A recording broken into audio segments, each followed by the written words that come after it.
Atsitikus tai situacijai, kai Beata ryžosi pakeisti miestą ir išvažiuoti, mums buvo didžiulis šokas ir didžiulė nežinomybė, kaipgi toliau dirbsim, ką toliau darysim.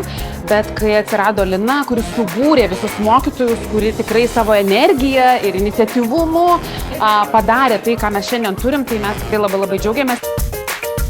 Мы в Украине занимались воздушной гимнастикой. Очень рады, что открылась такая школа, где мы можем продолжать свои умения, навыки и реализовать это еще в более красивом формате. Nuostabios patalpos, nuostabi mokytojai. Puiku.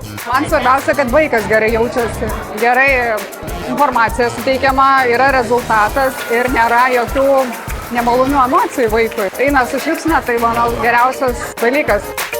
Man kaip mamai pagrindinė vertybė yra, kad tie mokytojai, kurie dirba su vaikais, jie pirmiausia augina asmenį, žmogų, duoda jam patirtis, ugdo savivertę, nori, kad žmogus atsiskleistų. Klaipėdos baleto mokyklai linkiu gyvuoti ir tęsti tą tokį gerą pradžią padarytą. Stiprybės turi, jo viską pradžią padarė puikią. Ištvermės dabar.